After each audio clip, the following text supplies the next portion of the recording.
Muy bien, Hechos de los Apóstoles, capítulo 13, estimados hermanos. Vamos a estar ahí meditando esta tarde en la palabra del Señor. Hemos estado ya algunas semanas en el capítulo 13 del libro de los Hechos y ha sido maravilloso porque el capítulo 13 marca un cambio en el libro de los Hechos y la atención se va a centrar ahora en los gentiles. De lo que los primeros capítulos, los primeros 12 capítulos comenzaban con el Evangelio extendiéndose desde Jerusalén y en ocasiones llegando algunos temerosos de Dios que eran gentiles que aceptaban la fe judía o algunos prosélitos. Ya desde el capítulo 13 en adelante el libro de los Hechos se va a centrar en mostrarnos el trabajo del apóstol Pablo y sus compañeros en el mundo gentil. Cómo abiertamente el Evangelio va a llegar al mundo gentil. Y comenzó hace unas semanas atrás nuestro hermano Andrés predicando acerca de la salida del primer grupo misionero, Bernabé y Pablo, y después nos enteramos que les acompañaba también el hermano Juan Marcos, que creemos que era un joven quizás en esa época, y él les acompañó y vimos la semana anterior cómo el Evangelio llegó a la isla de Chipre. Y vimos que a pesar de toda la oposición que pueda haber, el Evangelio prevalecerá. El Evangelio es una fuerza poderosa que en la Escritura es descrita con la palabra griega dinamis, de donde viene la palabra dinamita. Eso es lo que dice Pablo en Romanos cuando dice que el Evangelio es poder de Dios para salvación a todo aquel que cree. Y entonces el Evangelio es presentado a un hombre muy importante, el procónsul Sergio Paulo. Y a pesar de la oposición que Bar Jesús estaba haciendo para desviar la atención, Dios es más poderoso que el enemigo, obra en este falso profeta y finalmente Sergio Paulo recibe el Evangelio, reconoce al Señor Jesucristo. Y entonces, ¿qué sigue después? Lo que sigue es que el Evangelio se sigue extendiendo por el mundo gentil. Y entonces llegamos al versículo 13 y lo que vamos a estar estudiando hoy día, vamos a estar meditando, es un poco extenso, así que necesito avanzar. Versículo 13 al 41 tenemos dos divisiones en esta sección. Podríamos decir que todo este capítulo nos muestra cómo el Evangelio llegó a Antioquía de Pisidia. Otra Antioquía, no la misma de donde salieron los apóstoles. Esta es otra Antioquía, Antioquía de Pisidia.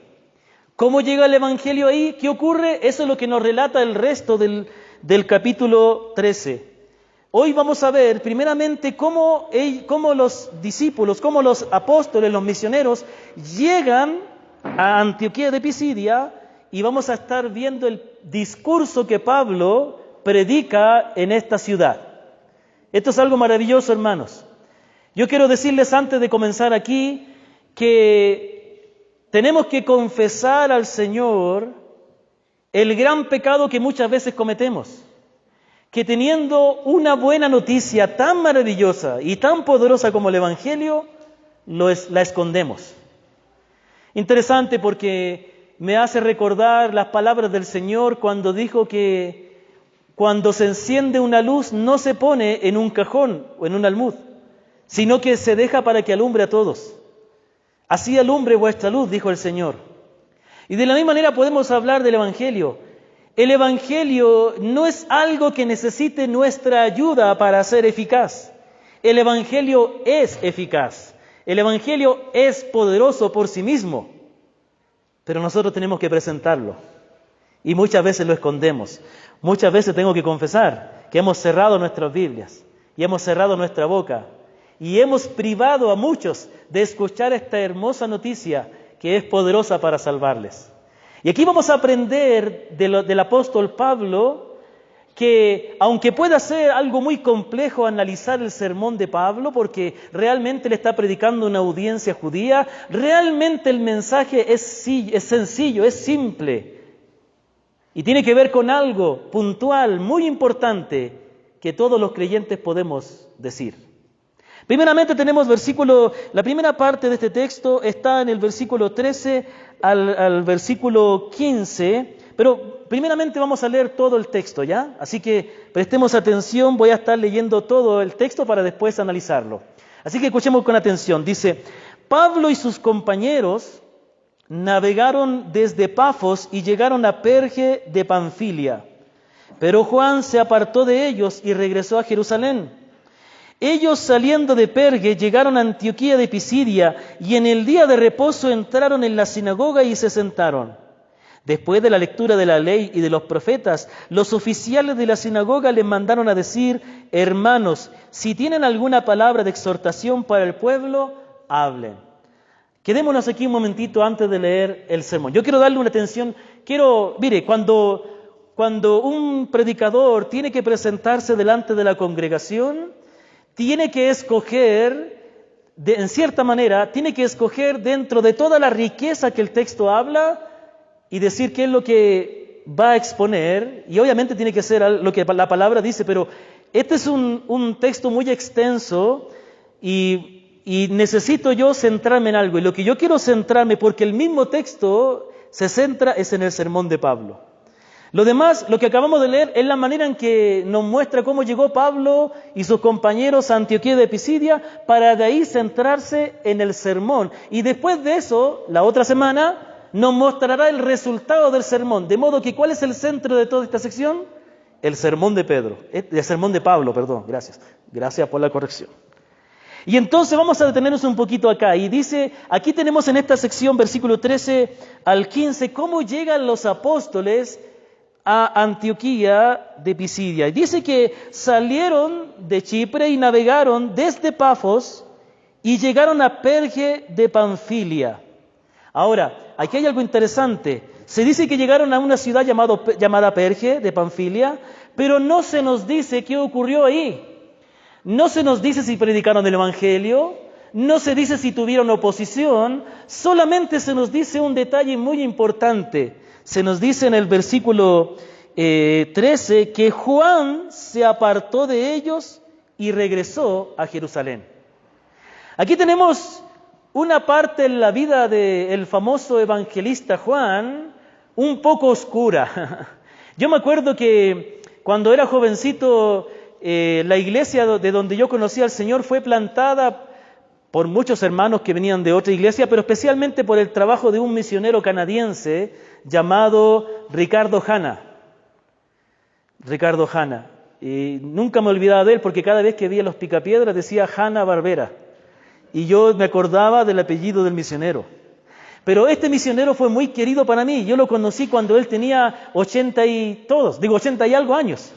Y él ya estaba en su última etapa y el trabajo que hacía era más lento. Y él plantó esta iglesia hace muchos años atrás, pero visitaba continuamente. Y me acuerdo que en una ocasión él nos visitó en la iglesia y él predicó un sermón de las últimas palabras de Pablo. No sé si se acuerdan, en la segunda epístola de Pablo dice: Demas me ha desamparado amando este mundo, y el otro, y después habla de Marcos, dice: tráeme a Marcos porque me es útil en el ministerio. Y él dijo algo interesante, dijo: hay algunos que comienzan bien la carrera, pero luego la terminan mal. Y ahí nombra algunos, ¿no? Algunos que predicaron, pero después se apartaron. Pero hay otros que comienzan mal la carrera, pero la terminan bien. Bueno, y hay otros excepcionales que comienzan bien y terminan bien. Pero lo que él decía, que al fin y al cabo lo que importa es que la carrera termine bien. Pero de todas maneras, aquí sabemos que Marcos llegó a ser el gran evangelista que escribió el Evangelio de Marcos, ¿no es cierto?, de los relatos que él recogió, porque acordémonos que él no formaba parte de los 12, pero él no tuvo un muy buen comienzo. Y aquí cometió una falta muy grave que causó grandes problemas después. Acordémonos que Juan Marcos era sobrino de Bernabé y vivía en Jerusalén. Y Juan Marcos había tenido un contacto directo con los apóstoles. En la casa de él se estaba orando por Pedro cuando él estaba encarcelado. Y cuando Pablo y Bernabé, se me confunden los nombres, Pablo y Bernabé llegan a Jerusalén llevando la ayuda desde Antioquía, él se les une y les acompaña a Antioquía y después va con ellos a Chipre, ¿se acuerdan? Pero ahora ocurre algo, dice que él les abandonó, se apartó de ellos y regresó a Jerusalén. ¿Por qué razón regresó? La palabra no nos dice. Más adelante el apóstol Bernabé quiere otra vez traer a Juan Marcos y tiene un problema con Pablo. Y Pablo no quiere traer otra vez a Juan Marcos porque les había abandonado. Y eso causa un problema tan grave que Pablo y Bernabé se separan. Pablo va por una parte, por una región a predicar, y Bernabé con Juan Marcos van a otra región a predicar. Esto nos debe llamar la atención. El servicio al Señor es algo muy serio. Y cuando alguien llama a alguien a servir, esa persona debe servir sin mirar atrás. No se nos dicen las razones, porque la palabra no consideró importante las razones, sino el hecho de que él abandonó a los discípulos. Y en la Escritura está como un hecho negativo. Hermanos, el Señor dijo en una ocasión acerca de seguirle que cualquiera que pone su mano en el arado y mira para atrás, no es apto. Yo les preguntaba a los hermanos de Muralillo, porque ellos tienen experiencia en arados. Ustedes saben, en Muralillo son gente de campo. Y claro, cuando alguien está arando, tiene que coger el arado, ¿no es cierto? Tiene que tomar el arado, pero si mira para atrás, ya el surco queda chueco, ¿no es cierto? No queda un buen trabajo. Y el mirar atrás también nos recuerda a la esposa de Lot, ¿se acuerdan? Dice que Lot salió de Sodoma y Gomorra y Dios le dijo, no miren para atrás, y la mujer miró para atrás y quedó convertida en una estatua de sal. El mirar atrás es una expresión de anhelar la vida antigua o anhelar nuestro estado anterior, añoranza, que nos hace perder de vista el rumbo que ha sido trazado para nosotros. Cuando nosotros nos convertimos en cristianos, somos llamados a una carrera que va hacia adelante, hacia el crecimiento, hacia servir más a Cristo, no a retroceder, no a volver al mundo. Pero también tiene que ver con un llamado a servirle en el caso de Marcos. Marcos no es que dejó al Señor, no es que Marcos negó a Cristo, no es que Marcos se fue al mundo. Simplemente, habiendo sido llamado a acompañar a los apóstoles para predicar el Evangelio, él decidió regresar a su vida en Jerusalén. Podríamos decir a la comodidad de Jerusalén, podríamos decir a la seguridad de Jerusalén, no sabemos por qué razón. Lo que sí sabemos es que si fue llamado a ir con los apóstoles, eso es lo que debía hacer. La actividad que estaban haciendo Saulo y Bernabé era tan importante que nada podía distraer la atención de ese llamado. Y vemos el ejemplo de Pablo y de Bernabé que se entregaron con todo. Y vemos después, más adelante, cómo la Biblia se centra en Pablo, cómo Pablo entregó toda su vida a la predicación de la palabra entre los gentiles. Es que el llamado de Dios es más importante que cualquier cosa y no se puede volver atrás. Hermanos, servir al Señor no es fácil, pero no hay que volver atrás. Es necesario trabajar para poder participar de los frutos.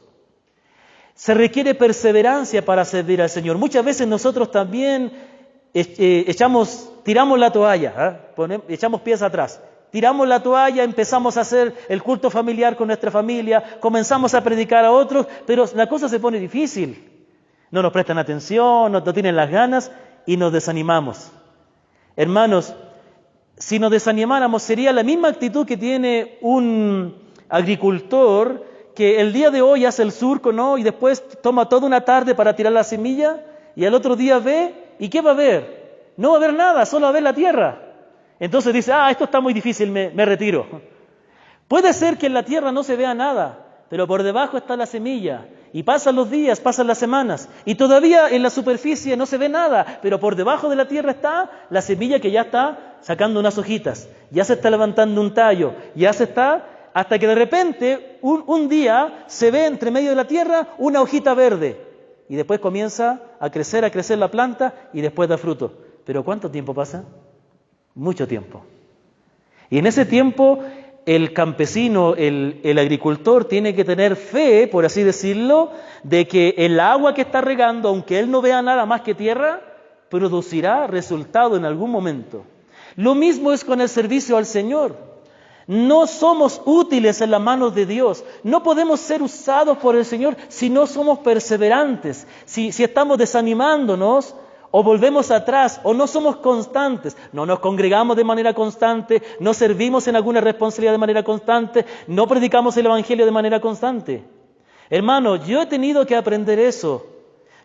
A mí me costaba mucho perseverar. Me acuerdo que cuando llegué al Ecuador, por espacio de un año entero, estuve ayudando a una iglesia quichua en Quito a predicar los viernes. Pero había muchos viernes donde yo no quería ir, donde realmente no tenía ninguna gana de ir a predicar allá. A veces no me gustaba, quizás que no veía que ellos estaban recibiendo la palabra. Pero ahí el Señor me enseñó. Después, cuando tuve la oportunidad de venir a Ambato y cuando comenzamos la iglesia en Molalillo, hermano, muchas veces, llegaba a Molalillo y a veces no llegaba nadie a la reunión. Y muchas veces me tenía que retirar después de esperar 1 hora que llegaran los hermanos. Y me volvía sin que hubiera llegado nadie a la reunión. Pero seguíamos ahí. Y yo me acordé las palabras de un hermano que antes se congregaba con nosotros, el hermano Manuel. No sé si se acuerdan, el hermano Manuelito, el papá de Nancy, que toca la guitarra. ¿No lo conocieron ustedes? ¿No? Interesante. Mi hermana María la conoció. Entonces, el hermano Manuel decía que él conocía a un pastor en una iglesia que cuando llegaba la hora del culto, no había nadie, a las bancas les predicaba. A ver, alabemos. Y hacía el culto con las bancas, decía. Y eso, aunque parece chistoso, siempre me quedó grabado esa palabra de la perseverancia de ese pastor. Hermanos, hoy hay una iglesia en Molalillo. No es una iglesia muy grande, pero es una iglesia fiel. Los hermanos son fieles, son perseverantes. Es un pueblo muy, muy, muy católico. No es fácil. Pero ahí hay un anciano, hay diáconos, hay hermanos que sirven. Pero no se puede tener resultados si no somos perseverantes. Entonces la palabra nos dice que ellos, finalmente les abandonó y ellos salieron de Perge, llegaron a Antioquía de Pisidia, y aquí dice algo interesante: en el día de reposo ellos fueron a la sinagoga. Esta era la estrategia que Pablo tenía. Pablo llegaba a una ciudad junto con los que estén con él, en este caso Bernabé, más adelante con Silas y con los que les acompañaban, llegaban e inmediatamente iban a la sinagoga. Perdón que quiero ver el tiempo de lo que estoy grabando. Entonces llegaban a la sinagoga y esta era la estrategia. Aunque él fue llamado a predicar a los gentiles, siempre comenzaba en la sinagoga. Es inteligente Pablo, ¿por qué? Porque sabía que los judíos ya tenían conocimiento de la Escritura y por ende también habían sido el pueblo que Dios había escogido para traer la revelación. Entonces, ¿qué es lo que hace? Mire lo que hace Pablo y Bernabé. Ellos van y se sientan en la sinagoga y simplemente participan como todos ustedes que están ahí sentados, ¿no es cierto? Y después de que el oficial o los oficiales, es decir, los judíos, que estaban a cargo de la sinagoga leían la palabra, ellos le dijeron a ellos: si ustedes tienen una palabra de exhortación, por favor hablen. ¿Sabe? Esto nos enseña un poco de la cultura. En la cultura judía, esto que le den la oportunidad a Pablo de hablar puede darse por 2 cosas. La primera puede ser de que lo más probable es que Pablo se había identificado como un rabino, como un rabí, como un maestro. De hecho, Pablo había sido un rabino. Él había estudiado a los pies del famoso rabino Gamaliel, que fue un rabino muy importante. Quizás si él viviera en esta época, habría un cuadro de él con el sombrero negro y la barba en las sinagogas de ahora, ¿no? Porque así son los judíos, tienen ahí la foto de sus rabinos, ¿ya? Y compran cuadros de sus rabinos. Entonces, hubieran tenido la foto de Gamaliel ahí. Pero la segunda razón es que en esa época la vida de un judío consistía de que desde que él era niño, el judío había instruido en la ley de Dios, memorizaba la palabra, de modo que prácticamente cada judío podía dar una enseñanza en la sinagoga, porque habían sido bien instruidos. Es por eso que nosotros escuchamos a Pedro predicar y Pedro cita de memoria textos del Antiguo Testamento. Y cuando la palabra dice que la gente se admiraba de Pedro porque era del vulgo, era del pueblo, por así decirlo, no está diciendo de que él no sabía leer, como dicen algunos, no. Todo judío sabía leer porque el pueblo judío era un pueblo de la palabra, era un pueblo de la ley. Su vida giraba en torno de la ley, tenían que saber leer. Lo que está diciendo es que Pedro no había tenido una educación formal, no había estudiado a los pies de un rabino, aunque en realidad sí estudió a los pies de un rabino. ¿A los pies de qué rabino estudió? Del rabino Jesús, ¿no es cierto? Yahshua. Muy bien. Entonces, pero todo judío tenía conocimiento. Entonces se le da la oportunidad, y entonces tenemos aquí una sinagoga, digamos, esto tiene bastante de sinagoga, especialmente por esos adornos, parece sinagoga esto. Entonces, estaba el oficial, tenía la lectura, y eso es algo interesante, ¿no? Se piensa que la iglesia adquirió algunas costumbres de la sinagoga de cómo hacer la reunión, Y la práctica de la sinagoga era leer las escrituras, leían la ley y los profetas. Leían los mandamientos y después leían otra porción de algunos de los profetas o también de los salmos. Y entonces después se le da la oportunidad. Y entonces ahí Pablo está listo para levantarse y aprovechar la oportunidad. Esto es algo maravilloso. Pablo está listo para predicar. El creyente siempre está listo, solo espera la oportunidad del Señor. Y entonces comienza el discurso de Pedro. Y me permiten, voy a leer el discurso de Pablo. Voy a poner un letrero que diga aquí Pablo. Y voy a tratar de leerlo como si yo fuera el mismo Pablo predicando. ¿Ya? Entonces aquí estamos. Entonces, dice la palabra, versículo 16. Pablo se levantó y haciendo una señal con la mano así como... A ver, silencio. Presten atención. Entonces él comienza a hablar y dice así. Ahí imagínese usted aquí en la sinagoga y delante de usted no es el pastor Claudio, sino Pablo. Y Pablo le habla a la gente y le dice: hombres de Israel y los que temen a Dios, escuchen. El Dios de este pueblo de Israel escogió a nuestros padres y engrandeció al pueblo durante su estancia en la tierra de Egipto y con brazo fuerte lo sacó de ella. Por un periodo como de 40 años lo soportó en el desierto. Esa palabra soportar quiere decir sostener. No es que el Señor estaba, tengo que soportar este pueblo de Israel. Los soportó como cuando alguien soporta, ayuda a otro, ¿no? Los soportó en el desierto, versículo 19. Después de destruir 7 naciones en la tierra de Canaán, repartió sus tierras en herencia. Todo esto duró como 450 años. Después de esto, Dios le dio jueces hasta el profeta Samuel. Entonces ellos pidieron un rey y Dios les dio a Saúl, hijo de Cis, varón de la tribu de Benjamín, durante 40 años. Cuando lo quitó, les levantó por rey a David, el cual Dios también testificó y dijo: he hallado a David, hijo de Isaí, un hombre conforme a mi corazón, que hará toda mi voluntad. De la descendencia de este, conforme a la promesa, Dios ha dado a Israel un Salvador, Jesús. Después de que Juan predicó antes de su venida un bautismo de arrepentimiento a todo el pueblo de Israel. Versículo 25.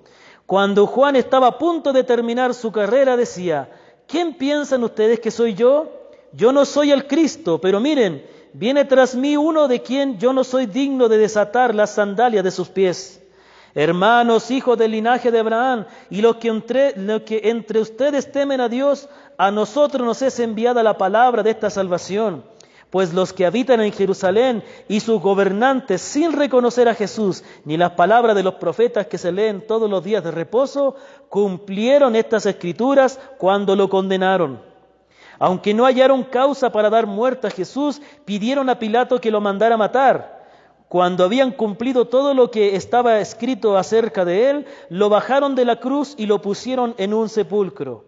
Pero Dios lo levantó de entre los muertos, y por muchos días se apareció a los que habían subido con él de Galilea y a Jerusalén, los cuales ahora son sus testigos ante el pueblo.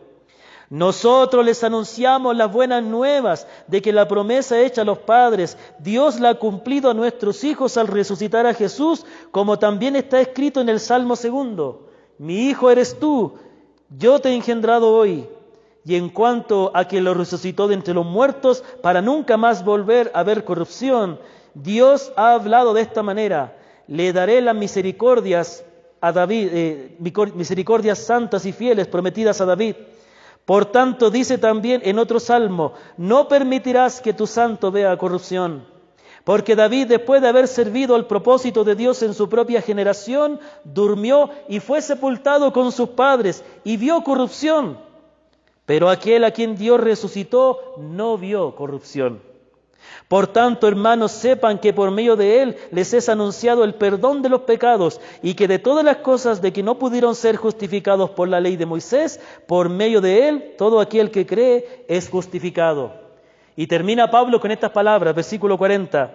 Tengan pues cuidado de que no venga sobre ustedes aquello de aquello que se habla en los profetas.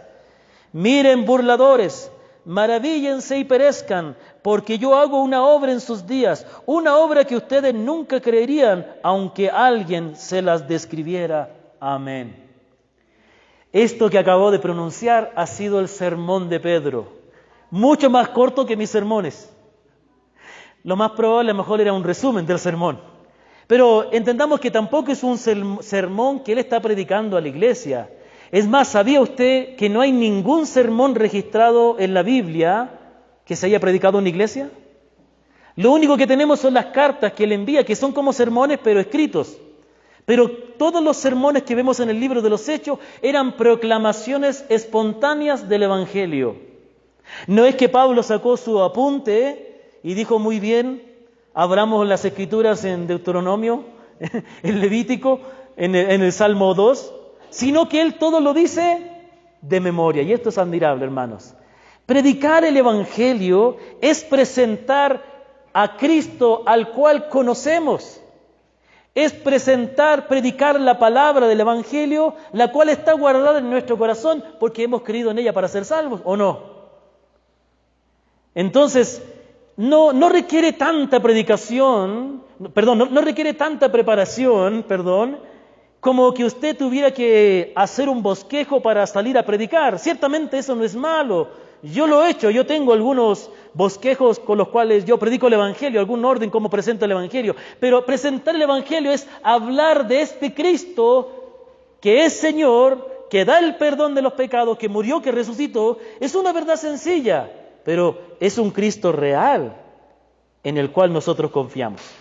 Entonces vamos a ver que primeramente, vamos a ver algunas partes de este sermón. Primeramente lo que va a hacer Pablo, y Pablo está usando la sabiduría de Dios, es hablar de la historia de Israel desde la liberación, desde los patriarcas hasta el reinado de David. El apóstol comienza hablando de que Dios escogió a sus padres y que Dios liberó al pueblo de Egipto con brazo fuerte. Y dice, por un periodo de 40 años los soportó en el desierto. Dice que Dios destruyó naciones enteras y les concedió la tierra prometida. ¿Qué está haciendo Pablo? Está recordándole a los judíos el favor que Dios había tenido con ellos. ¿Pero por qué está diciendo esto Pablo? Porque Pablo quiere conducirle a ellos hacia la verdad central del Evangelio. Comienza su sermón Pablo recordando cómo Dios formó un pueblo que lo apartó de todos los pueblos, que ellos eran el pueblo que Dios escogió. Dice que Dios los liberó y que les entregó la tierra prometida. Después Pablo dice de que les dio jueces para que les gobernaran, y después Pablo, mire cómo está diciendo, después Pablo habla de cómo ellos pidieron un rey y que Dios les dio el rey a Saúl, y que después de haber desechado a Saúl, Dios les da un rey conforme a su corazón, el gran rey David. ¿Qué es lo que está haciendo Pablo? Pablo está conduciendo a los judíos que estaban ahí de la historia de ellos hacia el rey David.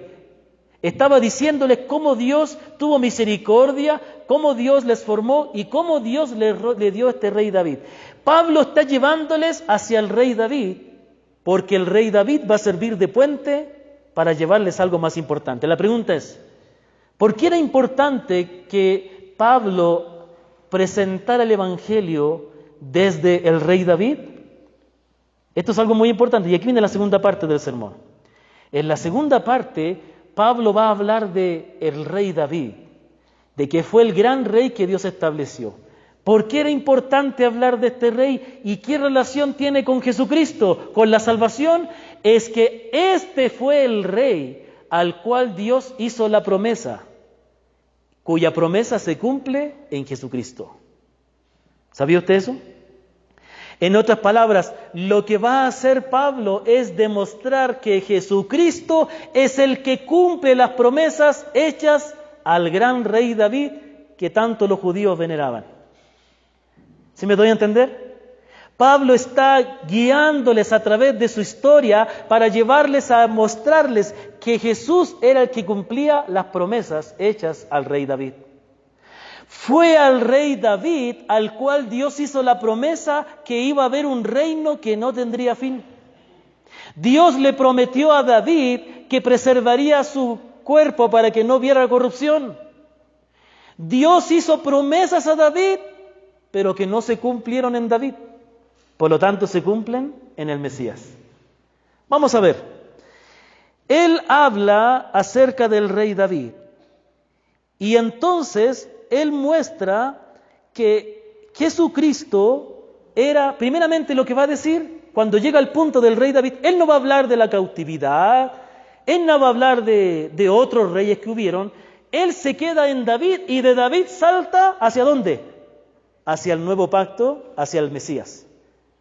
Entonces, ¿qué va a decir? Primeramente lo que va a decir que Jesucristo es descendiente de David. Eso es lo que dice versículo 23, dice, de la descendencia de David, conforme a la promesa, Dios ha dado a Israel un Salvador. Entonces está diciendo que primeramente, miren, este Jesús que yo les quiero presentar es descendiente de David. ¿Cómo sabemos que es descendiente de David? ¿Y qué tan importante era que fuera descendiente de David? Primero, sabemos que Jesús era descendiente de David por los evangelios. Capítulo 1 del Evangelio de Mateo y capítulo 3 de Lucas nos muestra la genealogía del Señor, y tanto por el lado materno como por el lado paterno, aunque realmente José no fue el verdadero padre del Mesías, pero políticamente sí, o sea, digamos legalmente, humanamente era su padre. Por los dos lados el Señor fue descendiente de David. ¿Por qué era importante eso? Porque solo los descendientes de David heredaban el trono de gobernar. ¿Me doy a entender? Es decir, Jesucristo era un heredero al trono de David por cuanto era descendiente de David. Así como el rey Carlos, descendiente de la reina Isabel. Ok, es una comparación mundana. Ok, muy bien. Pero entendemos el punto, ¿no es cierto? Ya, y ahora entonces, va a decir que Jesucristo fue enviado, descendiente de David, conforme a la promesa hecha a David. ¿Qué promesa hecha a David? ¿Qué promesa Dios le hizo a David? Vamos a ver, la promesa que Dios le hizo a David está en varias partes, pero yo quiero tomar una. Segunda de Samuel 7, del 12 al 16. Segundo libro de Samuel, capítulo 7, versículos 12 al 16, dice así: esta es la promesa que Dios le hizo a David.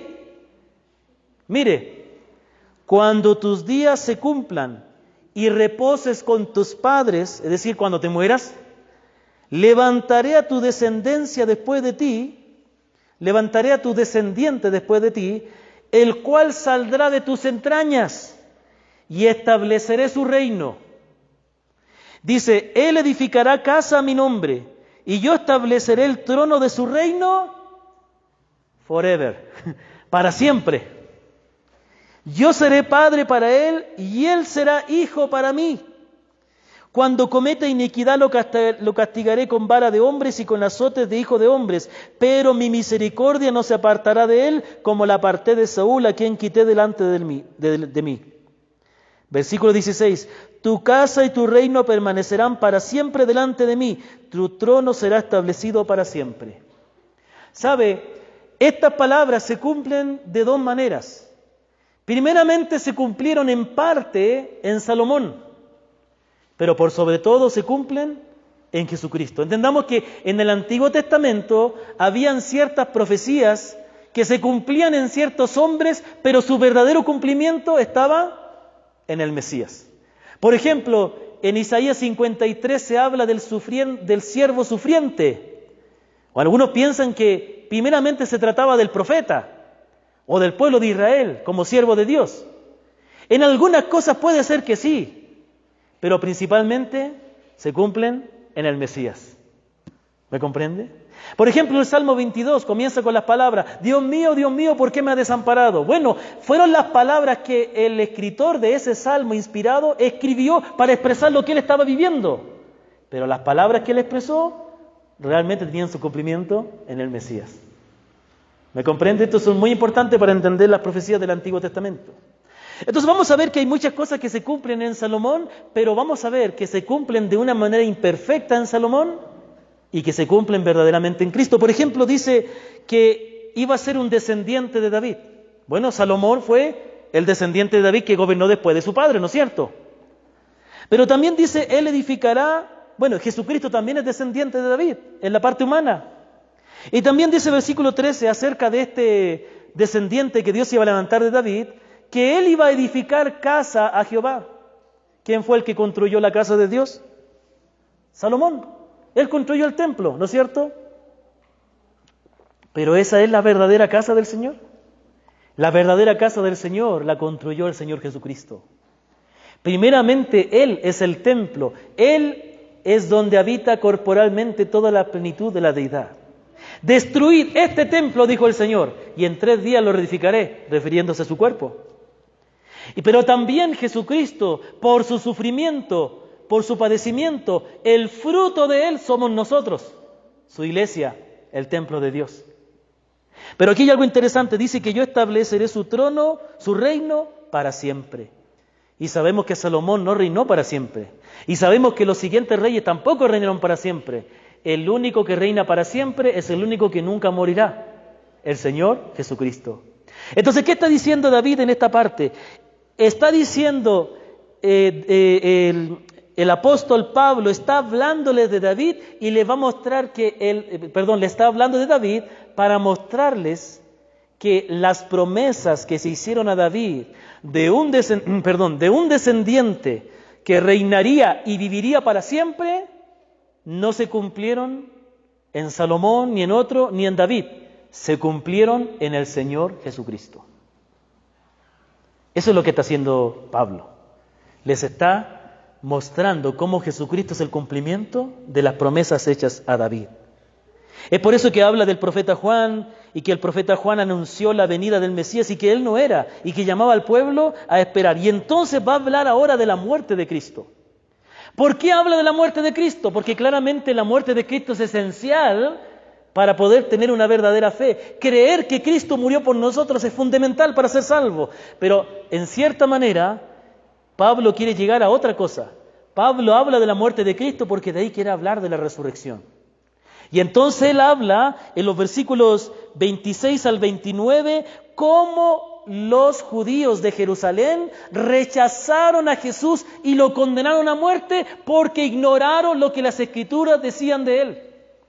Porque siendo judíos, leyendo la Torá, los profetas, la ley, todos los sábados, no se dieron cuenta que Jesucristo era el cumplimiento de lo que decía ahí.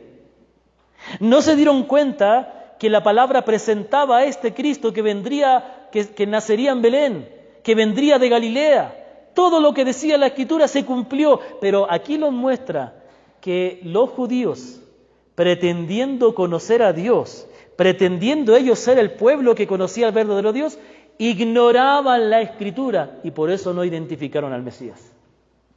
¿Y sabe eso es lo que pasa? ¿Sabe por qué no identificaron al Mesías? Porque aparentemente ellos sabían que conocían del Mesías. Es que ellos, ignorando la Escritura, se habían hecho una propia imagen de un Mesías y cuando vino Cristo no encajó con esa imagen que ellos esperaban. Ellos esperaban un libertador político que les liberara de los romanos. Ellos no veían las Escrituras que hablaban de un siervo humilde, sencillo. Entonces, esto es lo que pasa a la gente de hoy también. La gente de hoy, uno les predica el Evangelio y ellos piensan que no es para ellos. Porque ellos ya tienen una imagen de Dios que se han hecho.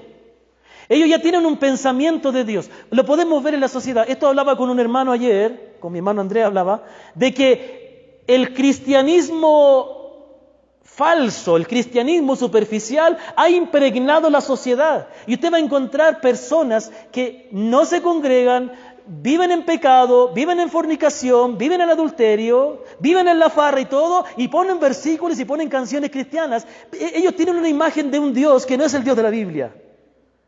Y uno les habla y ellos piensan que estamos hablando del mismo Dios de ellos. Ellos no son capaces de reconocer porque no examinan la Escritura, porque tienen una fe de música cristiana, tienen una teología de música cristiana, una teología de Jesús Adrián Romero, de Gilson, de Marcos Witt, de tanto comerciante del Evangelio que hay por ahí. No es basada en la Escritura. Esto es lo que pasaba con ellos. Se habían aferrado a las tradiciones de los hombres, no habían escudriñado la Escritura. El Señor les dijo, ustedes escudriñan la Biblia para encontrar la vida eterna, pero ellas son las que hablan de mí, pero ustedes no quieren venir a mí para tener esa vida. Ignoraban la palabra. Entonces lo entregaron. La primera cosa dice que los judíos le rechazaron a Jesús porque ignoraron las Escrituras y no identificaron al Mesías. Pero viene algo maravilloso. Lo condenaron a muerte. Lo condenaron a muerte por su rechazo al Mesías, pero aquí viene lo maravilloso. Al rechazarle, al condenarlo a la muerte, cumplieron todo lo que la Escritura decía de él. Hermanos, los judíos, al rechazar a Jesús y pedirle a Pilato que lo mandara a matar, lo hicieron por su pecado, lo hicieron por su ignorancia, lo hicieron por su rechazo, pero aún eso no fue un impedimento para que Dios cumpliera su propósito. Aún Dios, en su inmensa soberanía, en su capacidad extraordinaria e infinita de tomar las circunstancias para cumplir sus propósitos, tomó ese rechazo, tomó esa ignorancia y esa incredulidad y los usó ellos mismos para cumplir su propósito de que Jesucristo debía padecer por nosotros. ¿No es maravilloso esto? Esto es lo que dice la palabra aquí. La palabra dice aquí en versículo 29, cuando habían cumplido todo lo que estaba escrito acerca de él, lo bajaron de la cruz y lo pusieron en un sepulcro. Esto es algo maravilloso, hermanos. Él les está diciendo, miren, aunque el pueblo de Israel rechazó a Jesús y lo mandaron a matar, realmente ese fue el cumplimiento de los propósitos de Dios. La palabra decía que el Mesías tenía que morir para pagar por el pecado de los suyos. Este es el Dios en el cual confiamos, que ni aún el rechazo del hombre puede ser un impedimento para que Dios cumpla su propósito. La palabra nos presenta a un Mesías, a un Cristo, a un Padre, a un Espíritu soberano por sobre todo, no dependiendo de nosotros, no movido por las circunstancias, no sujeto a nuestros caprichos. Uno que hace todo de acuerdo a su voluntad. Por eso podemos confiar en Él. Por eso podemos descansar en Él. La cruz de Cristo es la gran manifestación del cumplimiento de los propósitos de Dios. La cruz de Cristo, quien para los ojos de los incrédulos fue un fracaso, para los ojos de los que le rechazaron fue la manera en que buscaron deshacerse de Él, no es otra cosa sino el cumplimiento de los propósitos de Dios. La cruz nos habla de gracia, la cruz nos habla de justicia, pero también la cruz nos habla de la providencia, del gobierno, de la soberanía de Dios. En la cruz se ve reflejado este Dios omnipotente que aún ocupa el rechazo de los hombres para cumplir su propósito de entregar a su Hijo por nosotros. Bendito sea el nombre del Señor. Amén. Alabemos el nombre de Él. Y entonces, hablando de la crucifixión de Cristo, va a presentar la resurrección de Cristo. Y mire, va a relacionar la resurrección con David, con el rey David. No, el Davidcito también está relacionado con el Mesías, ¿sí? Porque él es un hijo de Dios. Muy bien, Davidcito. Entonces, versículo 30 al 37, él va a hablar de la resurrección. Y entonces dice que a pesar de que le rechazaron, Dios lo resucitó. Este hecho es muy importante, porque es la proclamación pública de que Jesús es el Hijo de Dios. Y aquí llegamos a un texto. Él va a citar un texto que muchos lo han malinterpretado o no lo entienden bien. Mire lo que dice la palabra, dice versículo 32. Nosotros les anunciamos las buenas nuevas de que la promesa hecha a los padres, Dios la ha cumplido a nuestros hijos al resucitar a Jesús. Como también está escrito en el Salmo 2, mi hijo eres tú, yo te he engendrado hoy. Uy, ¿engendrar? ¿Qué? ¿Jesús fue engendrado? O sea que no siempre existió. No está diciendo eso la palabra. Vamos a ver que esta es una cita del Salmo 2. Vaya por un momento al Salmo 2. Si usted quiere, ¿no? Bueno, sí, debe querer, hermano. Vamos, estudiemos la palabra, ¿no? No le demos poquito al Señor, ¿no? No tanta comodidad aquí. Vamos a la Biblia, hablamos Salmo 2.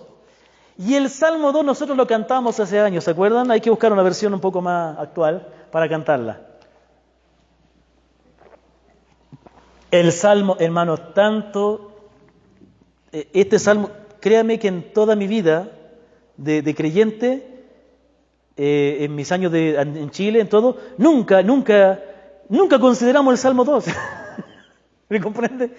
Y el Salmo 2 es precioso. ¿Por qué se sublevan las naciones y los pueblos piensan cosas vanas? Se levantarán los reyes de la tierra y los gobernantes traman unidos contra el Señor y contra su ungido, diciendo: rompamos sus cadenas y echemos de nosotros sus cuerdas. El que se sienta como rey en los cielos se ríe, el Señor se burla de ellos. Luego les hablará en su ira y en su furor los aterrará, diciendo: pero yo he consagrado a mi rey y sobre Sión, es que se saltó el Salmo 1, sobre Sión, mi santo monte. Versículo 7, ciertamente anunciaré el decreto, el Señor que me dijo: mi hijo eres tú, yo te he engendrado hoy, pídeme y te daré por herencia las naciones, como posesión tuya los confines de la tierra. Tú los quebrantarás con vara de hierro, los desmenuzarás como vaso de alfarero. Ahora pues, oh reyes, mostrad discernimiento. Reciban amonestación, oh jueces de la tierra. Adoren al Señor con reverencia y alégrense con temor. Honren al Hijo para que no se enoje y perezcan en el camino, pues puede inflamarse de repente su ira. Cuán bienaventurados todos los que en Él se refugian. Este salmo es precioso, porque parte diciendo que los gobernantes de la tierra se unieron contra el Mesías. ¿Dónde se cumplió eso? Eso se cumplió cuando crucificaron al Señor. El apóstol Pedro, en uno de sus sermones, no sé si el primero o el segundo, él muestra que este texto se cumplió cuando condenaron a Cristo. Entonces dice que Pilatos, Herodes y también Caifás, el sumo sacerdote, y los judíos y los romanos se unieron para ir en contra de Cristo y lo condenaron a muerte. Pero Dios se burla de ellos. ¿Y qué hace Dios? Dios levanta a su Hijo. Y aquí Pablo, volvamos a Hechos capítulo 13, aquí Pablo está diciendo que fue en la resurrección, escúcheme, fue en la resurrección donde el Padre dice: mi Hijo eres tú, yo te he engendrado hoy. Entonces, esto no está diciendo que Jesús existió desde ahí. No, porque sabemos que existía desde antes, ¿no? Antes de morir ya existía. Y la palabra dice: Él es antes de todas las cosas y todas las cosas por Él fueron hechas. Tampoco se nos dice que recién ahí Jesús tomó la posición de un hijo de Dios, de el Hijo de Dios. Porque sabemos que desde antes la palabra enseñaba que Él es el Hijo eterno de Dios, ¿no es cierto? ¿Qué está diciendo? Está hablando de la resurrección. Acordémonos que el Señor Jesucristo tiene dos naturalezas, si se les puede llamar naturaleza, ¿no? ¿Cuáles son las dos naturalezas del Señor Jesús? La naturaleza divina, que siempre tuvo y siempre tendrá. Y la naturaleza humana, que no siempre tuvo, pero tendrá para siempre. Entonces, ¿Jesucristo fue siempre hombre? No, pero fue siempre Dios. Pero Él adquirió la naturaleza humana. Y habiendo muerto por nosotros y resucitado, ahora el Padre proclama a todo el mundo, con el hecho de haberle resucitado, que Él es su Hijo. Él es el Hijo de Dios. Él es el eterno Hijo de Dios.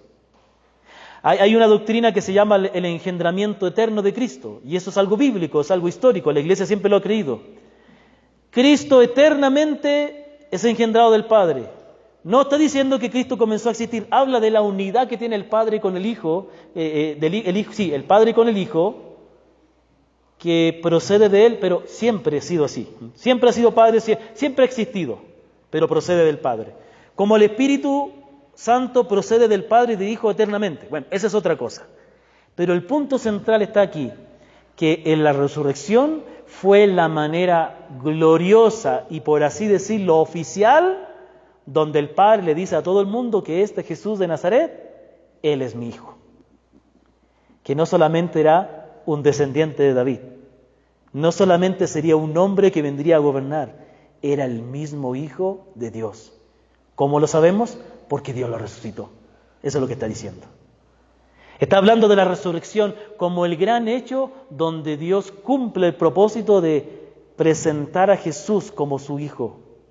Y entonces, después se cita otro salmo, se cita las palabras de...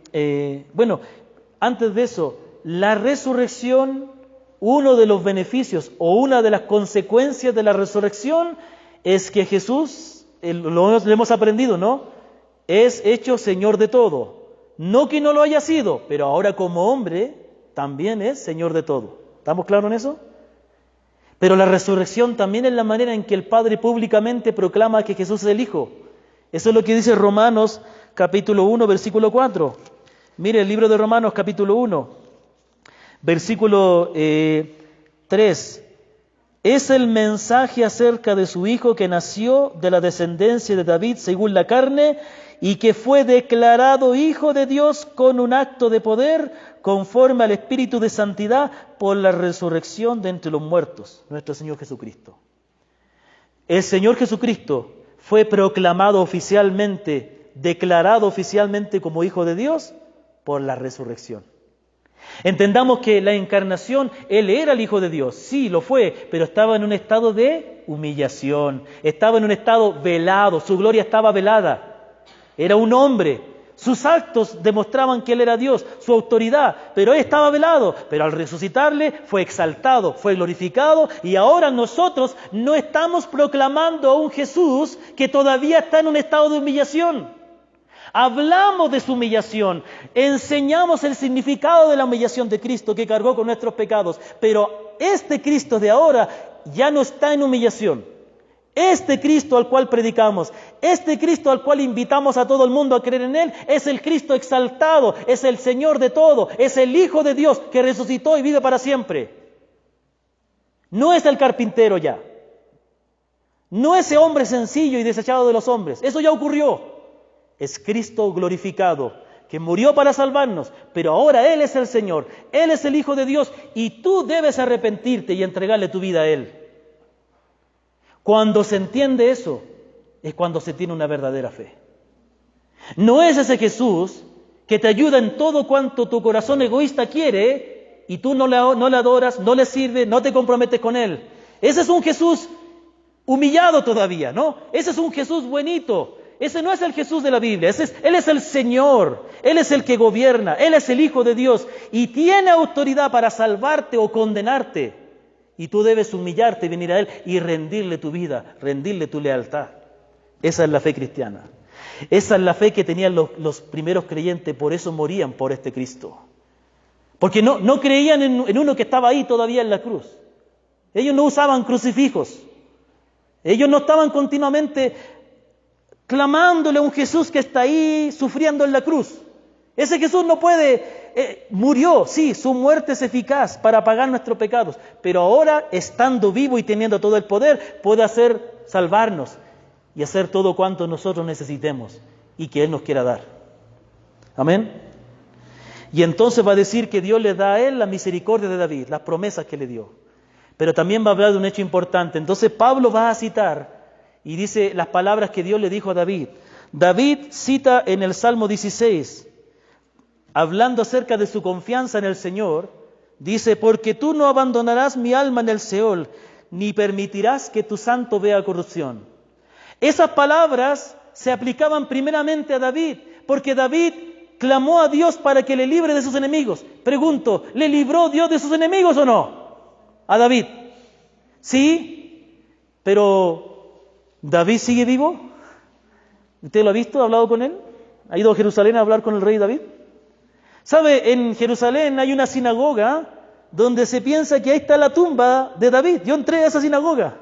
Están los judíos ahí, y ahí está la tumba, que ellos dicen que es la tumba de David. ¿Será o no la tumba? David murió. Y lo que dice Pablo aquí es que David, siendo estas palabras dichas a David, que su santo no vería corrupción, David murió y vio corrupción. Es decir, experimentó la corrupción de su carne. Y entonces Pablo dice, pero aquel que resucitó no ve corrupción porque ya no muere nunca más.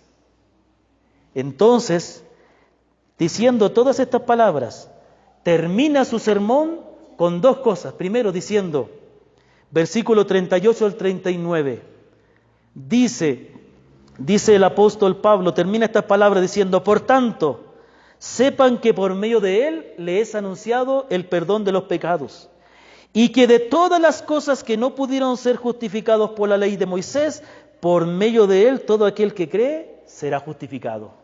¿Cómo está, a dónde está llevando Pablo? Pablo habla de la historia de Israel y de cómo Dios levantó al rey David.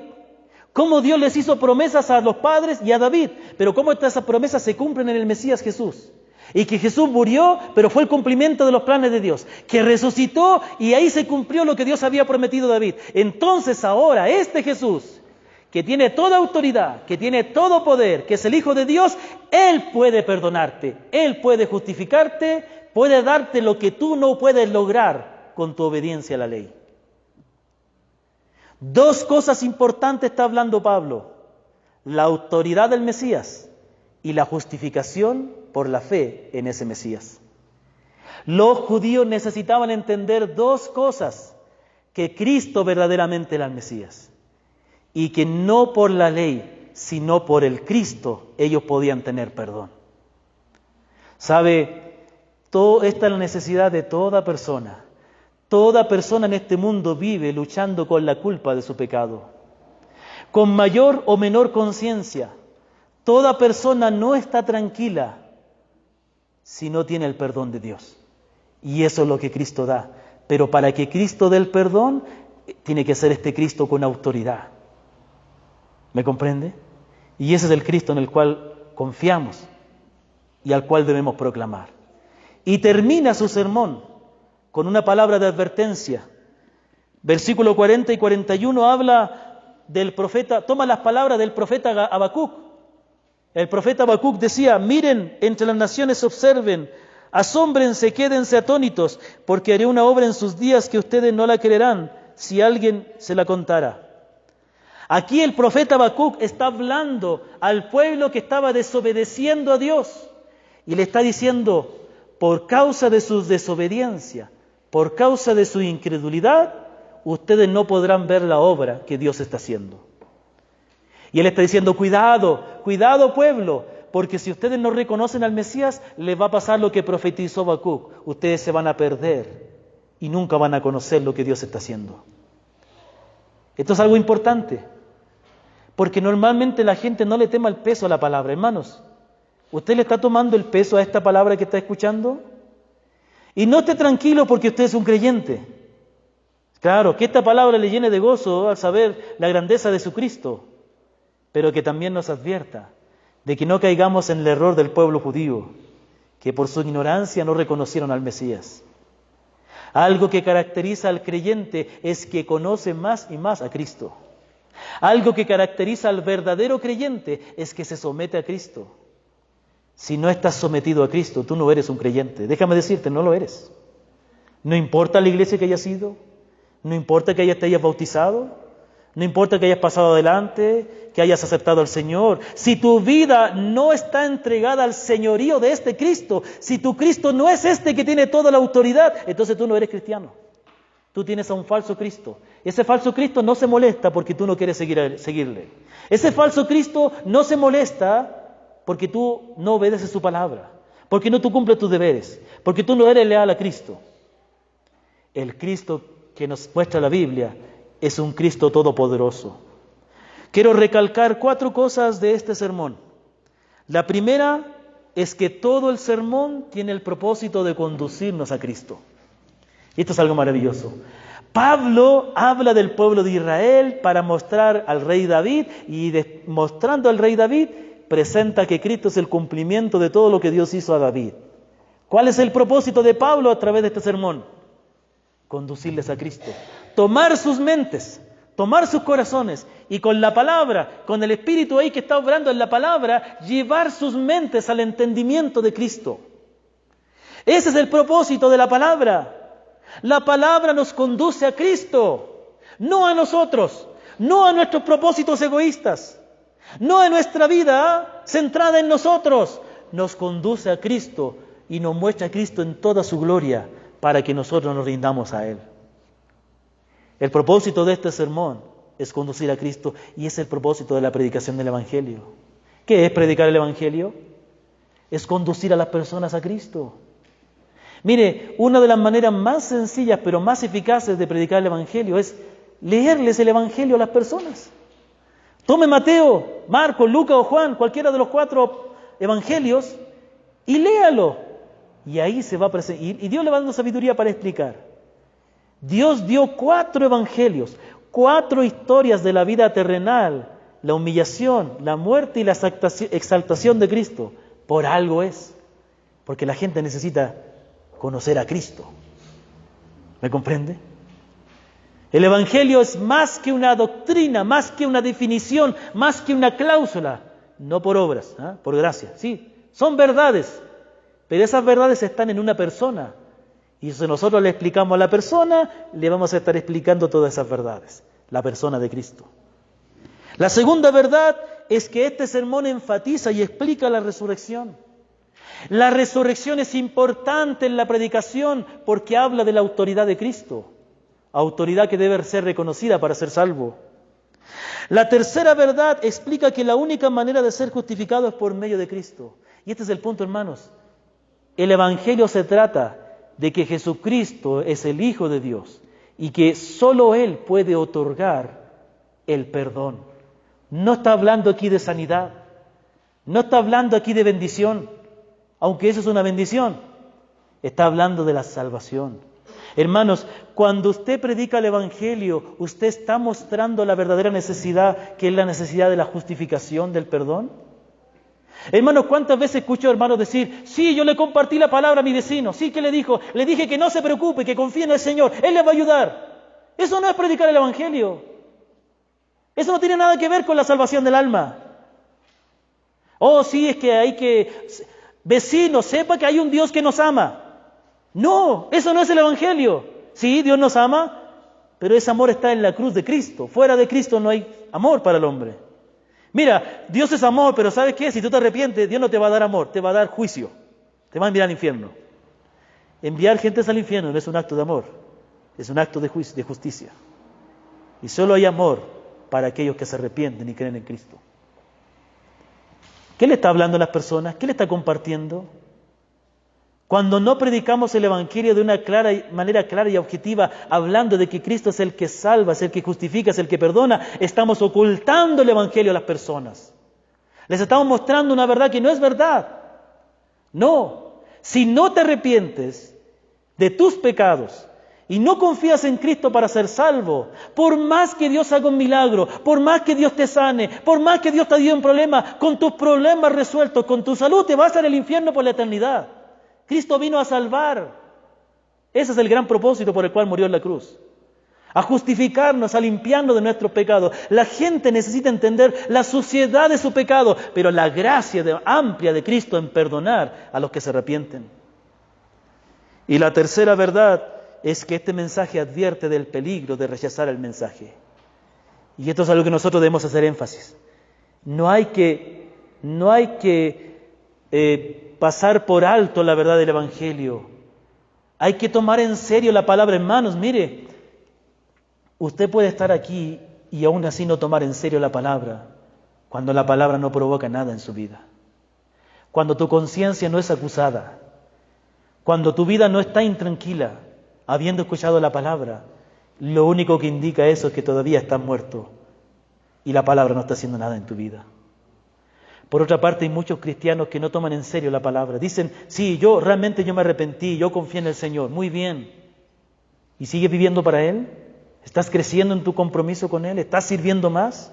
¿Estás compartiendo esta preciosa noticia que te salvó? ¿O estás viviendo una vida centrada en ti mismo? Ese es el problema, hermanos. Un cristiano no vive centrado en sí mismo, porque eso es idolatría. Nuestra vida es centrada en Cristo, no en nosotros. En este maravilloso mensaje hemos sido hoy día conducidos a comprender la grandeza y la autoridad de Cristo. Amén. Que el Señor bendiga su palabra. Pongámonos de pie y démosle gracias al Señor por esta palabra. La palabra tiene el propósito de conducirnos a Cristo. Que eso sea nuestra vida entonces. Que a través de la palabra que hoy hemos escuchado, podamos nosotros también ser conducidos a Cristo. Aunque ya seamos creyentes, tenemos que venir al Señor y volver a Él siempre. Amén. Vamos a orar. Señor.